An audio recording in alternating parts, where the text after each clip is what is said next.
Thanks for staying with us. Time now for Across Africa, our weekly look at stories from across the continent. I'm Georgia Calvin-Smith, and this week, he served with distinction. Kenya's president pays tribute to the late conservationist Richard Leakey, who's died aged 77. He spent his life defending his country's endangered wildlife and mentoring and sharing his passion with his countrymen. Also, too many cooks may spoil the broth, but 54 cuisines combined with the skills of the right chef brings out the best in continental gastronomy. We sample the Pan-African offerings of award-winning experimental chef Dieuveil Malonga at his restaurant in Kigali. And the Great Green Wall struggles to flourish but is still making a difference. Dozens of gardens have sprung up in the Senegalese desert, helping local communities reclaim the arid land, even as the Pan-African project as a whole tries to overcome hurdles. But first, world-renowned Kenyan conservationist and fossil hunter Richard Leakey has died aged 77. From unearthing a series of groundbreaking human fossils to helping to dramatically reduce poaching in the 80s, Leakey's left an indelible mark on Kenya. President Uhuru Kenyatta said that the paleoanthropologist had served the country with distinction. Peter O'Brien has his life story. The son of legendary paleontologists Mary and Louis Leakey, in his youth, Richard Leakey eschewed their line of work. But fossil hunting ran in the blood, and he ended up making a series of groundbreaking discoveries, including the most complete early hominid skeleton ever found, helping demonstrate that human evolution began in Africa. In 1989, he was appointed head of Kenya's National Wildlife Agency, implementing a shoot-on-sight order against poachers that drastically reduced the slaughter of elephants. He also pioneered what became a regular publicity stunt, setting pyres of ivory tusks on fire to make a point that he'd still be making decades later. Ivory must be seen as only valuable if it's on an animal. It should not be ever seen as a valuable commodity for trade. When he lost his legs in a plane crash in 1993, he suspected it was sabotage, an attempt on his life. But rather than retreat from the spotlight, he went into politics. After several years in opposition, speaking out against corruption, he got his chance to tackle the issue when he was appointed cabinet secretary in 1999. Always one for bold strokes, he sacked 25,000 civil servants. But his time in office didn't last long, and for his final 20 years, he focused on conservation and philanthropy. Throughout his life, many things nearly killed him. His horse throwing him off aged 11, crocodiles destroying his boat aged 22, his kidneys failing aged 35, and the plane crash. But he never let any of it stop him. Finally, at the age of 77, he passed away in surprisingly unadventurous manner at his home outside Nairobi. There are only two northern white rhino left in the world. The mother and daughter are called Najin and Fatu, and neither can give birth. They both live in the old Pijeta Nature Reserve in Kenya, where the last two males, Sunni and Sudan, saw out their last days. Today, conservationists are trying to stop the complete extinction of Najin and Fatu species by using sperm and eggs collected from the animals in the past and using southern white rhino as surrogates. The delicate and complicated process offers hope in the face of the devastation that mankind has wrought on the rarest of rhinos.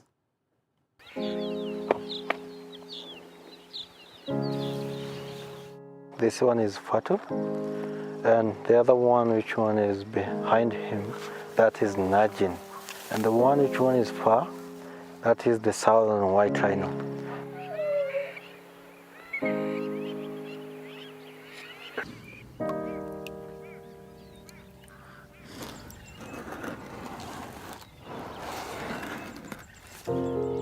Fatu have learned more from the southern white rhino, how to become a little bit aggressive. But Najin always behaves so well. The technology being developed is quite useful, both for the northern white rhinos currently, but also for saving other species that face the same plight. The plan is to undertake it in the next couple of months, if possible. Certainly, in the next 5 years, there ought to be babies of northern white rhino here.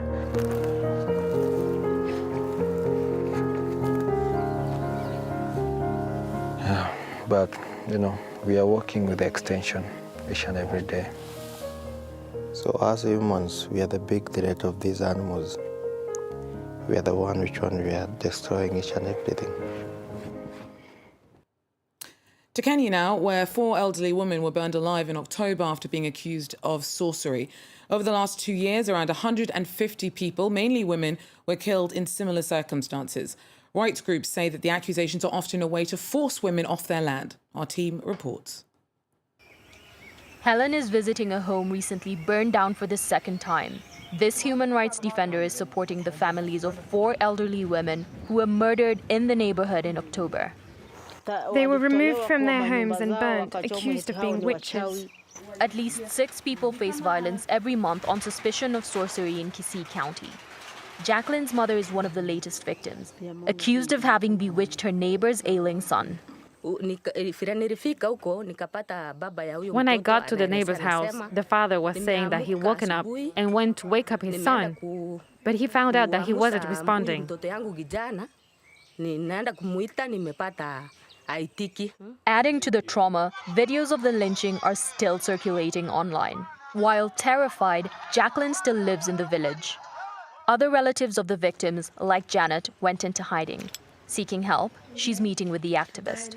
According to them, the killings have nothing to do with traditional beliefs. It's just disputes over there, not witchcraft. It's only about land disputes. Human rights organizations say that witchcraft killings are usually a pretext for property theft.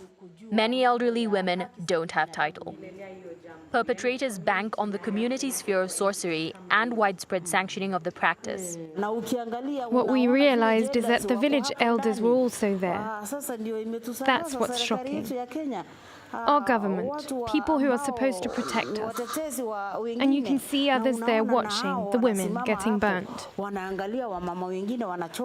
To elicit a greater government and community response, rights groups in the area are intensifying their campaigns. Local leaders declined to comment, but warned the community against taking the law into their own hands. We have channels to address that issue. We have the police, we have the administrator, the chief. Office is there to Zico to address such issues. 9 suspects are currently in court over the killings, but victims' families say some perpetrators are still at large. A task force is investigating the roots of witchcraft-related killings in the region and is set to release its report soon. Pan-African culinary visionary Dieuveil Malonga has a pantry that features ingredients from across the continent.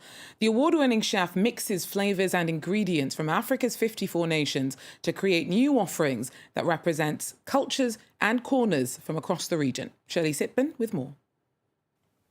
How about some achu soup or Cameroonian grill? Those traditional dishes don't usually look like this. They've been revisited by chef Dieuveil Malonga.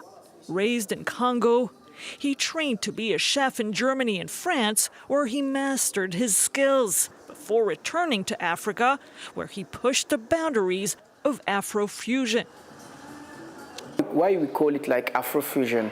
We can get spices from Nigeria, like can be like black pepper from Nigeria. You can have like banana plantain from here in Rwanda, or you can get sometimes meat from Burundi. Like all of these elements come from different countries, and we create a recipe on this element we have. The chef has visited 38 African countries where he has met with grandmothers, including his own, bringing back culinary secrets and dozens of spices. When I get this old recipe and I bring it in my laboratory, like we call it like laboratory here, and we try with my chef to give something modern touch, or sometimes we're inspired by this grandmother recipe to create something new. The goal isn't just to make excellent food. Malonga and other chefs have created a network of 4,000 African chefs. Together, they have pushed Afrofusion in international events, believing their cuisine belongs at the top of international gastronomy. People living in some of Senegal's most arid regions are building drought-resistant gardens as part of Africa's Great Green Wall project. It aims to build a 5,000-mile-long line of trees across the continent to hold back the Sahara's sands. But the scheme struggled to flourish and suffered a series of setbacks.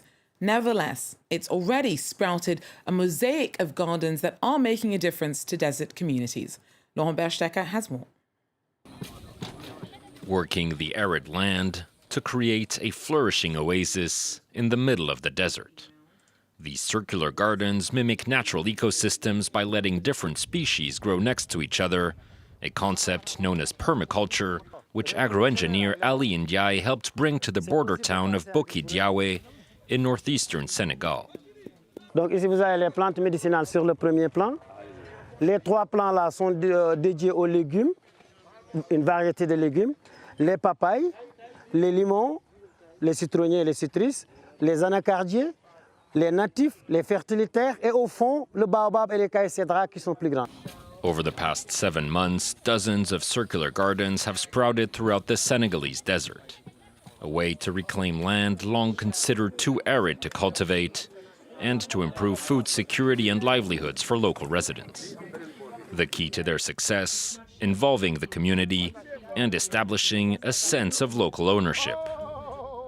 Musa Kamara says the project has helped his baking business grow. He hopes such initiatives can encourage more locals to invest in their land instead of seeking opportunities abroad.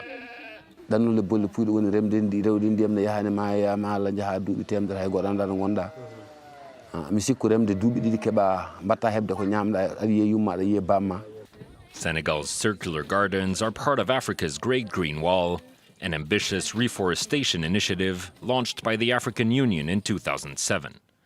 It aims to plant 8,000 kilometers of forest in an area stretching from Senegal to Djibouti, spanning 11 countries. Nearly 15 years after its launch, the project is still a far cry from achieving its goals and would need to quadruple its current rhythm to meet its target of restoring 100 million hectares of land by 2030. Well, that's it for Across Africa for now. Do try and join us again next time if you can. Till then, take care.